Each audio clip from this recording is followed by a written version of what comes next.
In this video, we will show you how to attach your House of Brimstone horns to our Barrette clips. We'll also show you how to attach Velcro discs to your horns and other tips for added grip.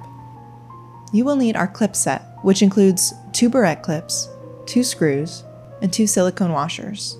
Optionally, 2 Velcro discs sold separately, a screwdriver, either flathead or Phillips, or a coin, and bobby pins. And of course, you'll need your horns. First, slide the silicone washer onto the screw. This washer helps keep hair from getting stuck between the barrette and the screw, as well as helping to allow you to choose the best orientation for your horns.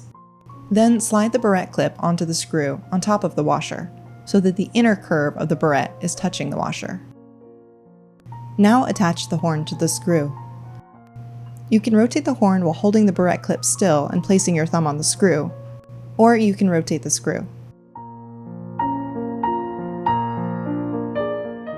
Once the screw is almost fully tightened, adjust the orientation of the horn to taste, and if needed, finish tightening the screw with your screwdriver or coin.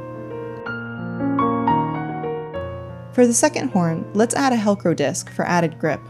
Place the washer on the screw and add the Velcro disc on top of the washer. Make sure the hooked side is pointing down toward the screw head. Velcro is a soft hook and loop material which gently grabs onto your hair to help anchor the horns in place.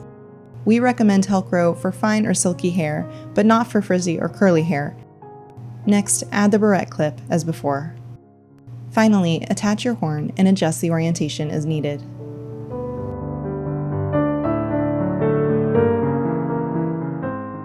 If you need even more grip, you can use bobby pins in an X shape to hold the barrette down.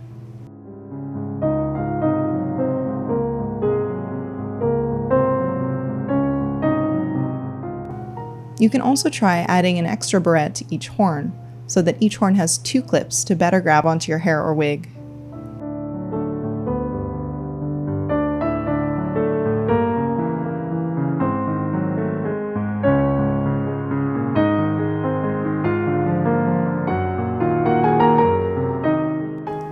And that's it. Now you're ready to raise some hell.